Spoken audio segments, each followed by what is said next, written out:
You've just had an audience with students at the University of Sydney Business School. During that audience, you talked about 3 of the distinct features about Hilti as a company. Would you mind sharing what you think those 3 essential elements are with us? I summarize that I see these 3 factors as competitive edges. The culture is, for me, fascinating because it combines 2 things that I thought at first sight are actually contradictions, which is a caring and putting the employee at the center culture that provides safety and development for our people, that you marry that with a high performance culture. The fact that this goes together fascinates me and I think is a real differentiator.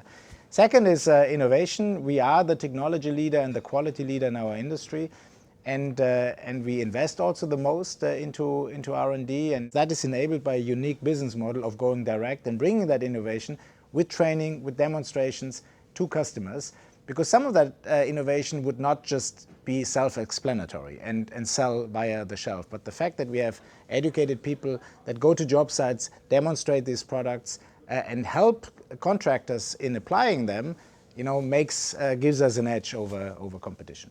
Some of the students' questions focused on the Chinese market, and we're in Australia and we're always very interested in China. What is Hilti's view about the China market and how are you approaching that? Working with suppliers, developing products is very successful, comes with a lot of challenges, but is very successful for us. Participating in the construction market and selling our products comes with much more challenges. Our type of company wants to make customers more productive, faster, safer, and that sometimes is a value that's not yet appreciated in some parts of construction. There is niches where these high standards are required already or also being paid for.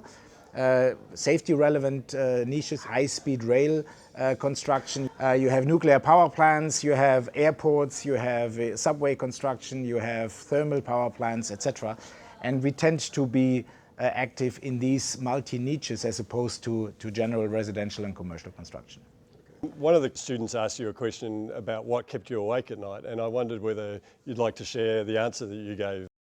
We have this very healthy sense of paranoia. When we do reviews, we tend to spend 20% of our time in acknowledging the success and progress we make, and then 80% of the time in focusing on the things that we can still improve. You could make life easier for yourself in focusing more on the successes, and we have many of them, but the danger would be that over time you focus too much on successes and then don't have fine antenna enough on new competitors emerging, trends changing, things where customers need better and different service from us. You've been very generous with your time with university students. What's the value for you of engaging with students at the University of Sydney Business School? Our model is around bringing superior value to customers, and for that you need very motivated, highly educated, good, internationally minded people. And we then work together with the top universities and schools around the world to getting them. And being a construction supplier at first sight, is maybe less sparkling than some of the other industry segments.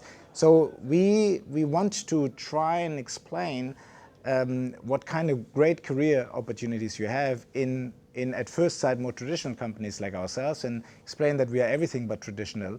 Now for me personally, I love these kind of discussions. Just fantastic to see what kind of energy and personalities work today at universities, and also from the questions they ask, see that there is changing views on what they expect from an employer and what a company has to bring to attract them.